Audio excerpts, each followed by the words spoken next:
Hey everyone, thank you so much for joining me. I'm not gonna lie to you, this is the third time I've recorded this because I messed up my notes. Anywho, my name is Chay Schmitt, and I'm a senior theater studies major here at UWGB. This year I have had the absolute honor and pleasure of being the dramaturg and in the role of Emmy for our production, whatever that may end up being, of Lucas Nath's A Doll's House Part 2. So this video is going to hold some quick snippets of a wide range of information that my research as a dramaturg has covered. This information is just a charcuterie board selection of the most thought-provoking things I found, and these subjects will be covered in depth in the following videos.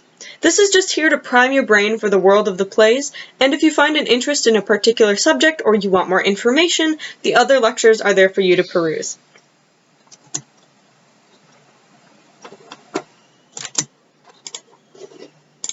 There we go. So the first thing I wanted to talk to you about is one of the most important things for you to think about while you read these plays. It's change as a concept. Everybody on the planet has experienced some sort of change, and we can all attest to the effects that change has on our lives. So, let's talk about what these characters have been through. Between 1800 and 1875 in Norway, significant changes were taking place. In 1813, Norway was able to secure its own government for the first time since the 1300s. Previously, it had been under the rule of Sweden and/or Denmark. This change meant that during the 1820s, Norway was undergoing its Industrial Revolution, which changed the class system completely. Previously, Norway had two classes, the aristocrats and the poor farmers. As Norway began to industrialize, merchants, bankers, shipwrights, tradesmen, craftsmen of all kinds were finding a place.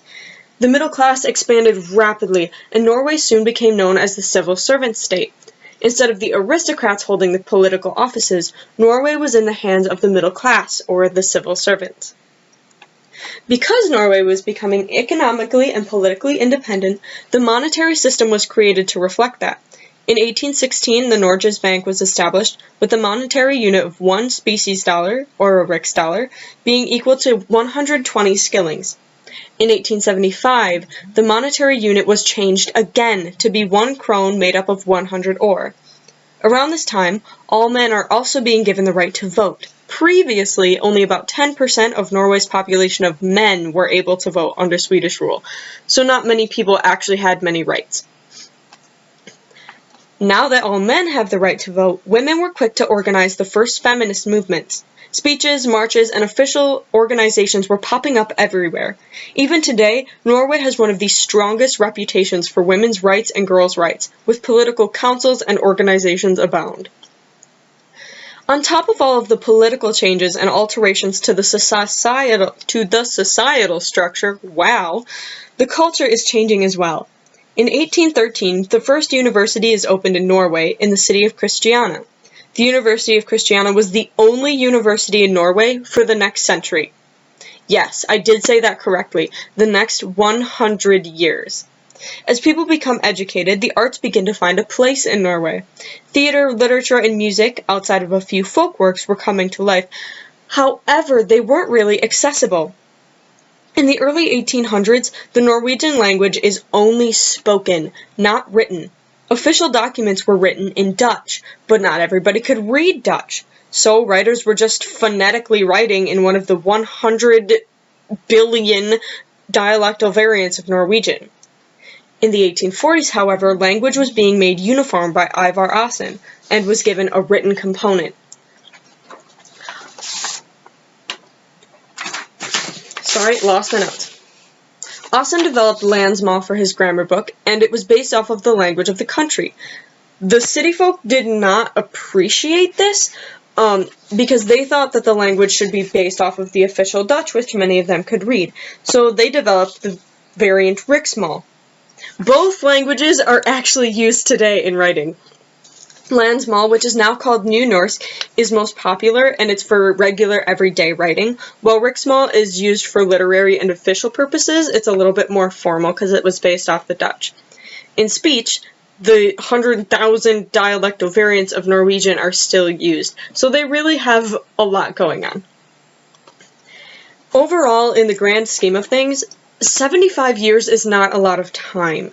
Those years seem a lot shorter when the amount of change happening in the world is so significant. You're probably wondering where I'm going with all of this. Significant societal change has a deep and profound effect on people. Change of this magnitude affects people emotionally or in the moment, so socially in how we deal with others around us, and psychologically in how we perceive the world around us. I'm sure everybody listening can attest to this.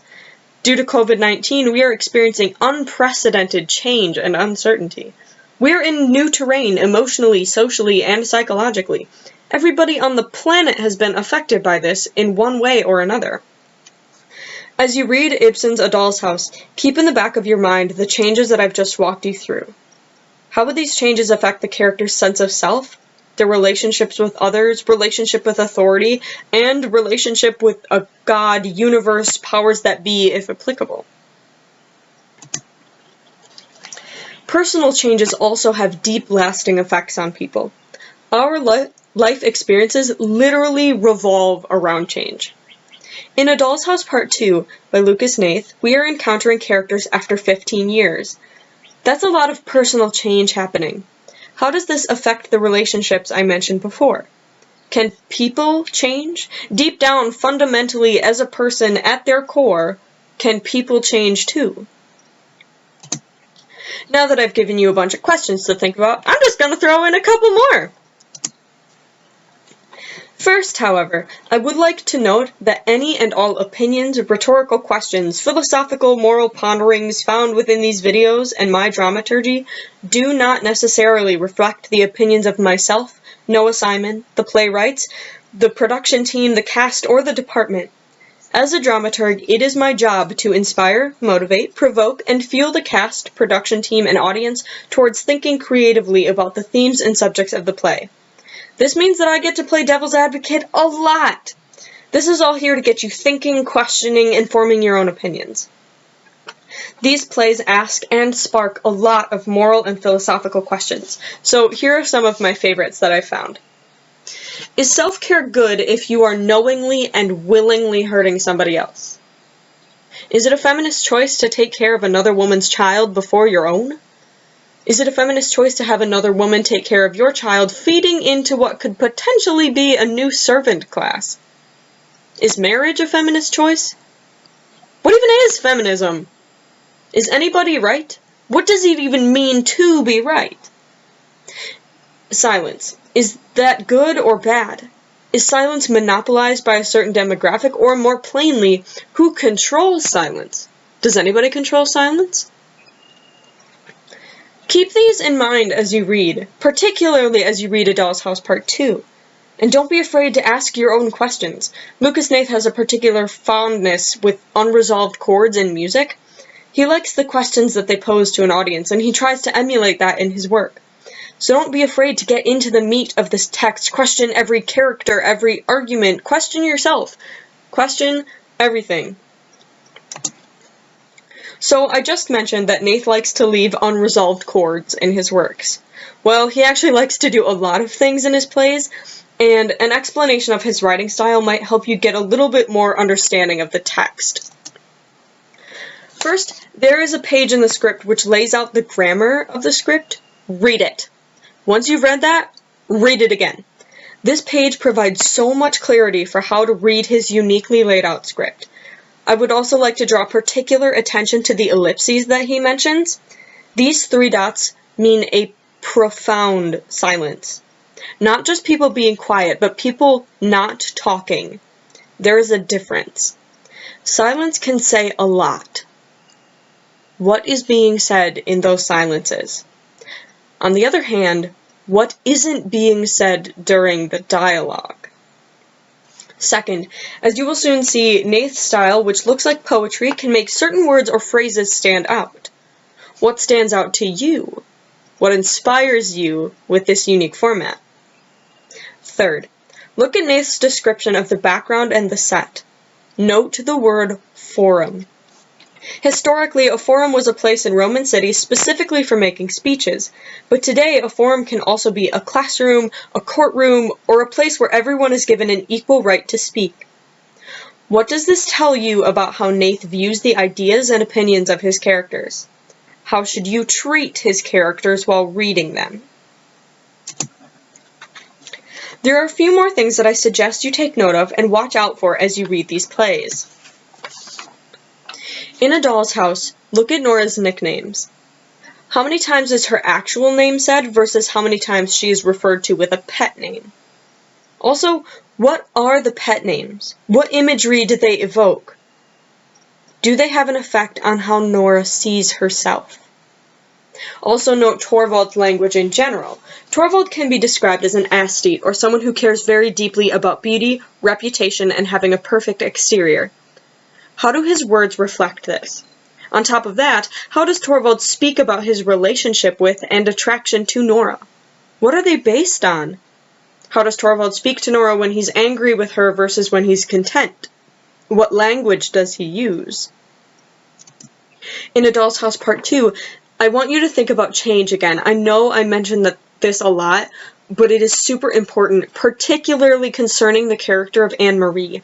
She has seen in person much of the political and societal change that Norway has been through, and she's been through a lot of personal change on top of that. How does that affect her and her outlook on life? Also, take a look at the differences, or maybe similarities, between Emmy and Nora. What makes each of them happy? Who is emotionally or psychologically the adult in the scene? Does Emmy being a child of divorce affect how she ages mentally? How does their use of language differ in formality, clarity of ideas, and even profanity?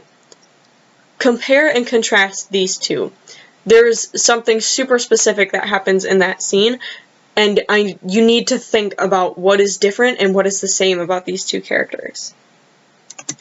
So that's all I've got for you for this, little buffet intro. So happy reading, everybody. I'm very excited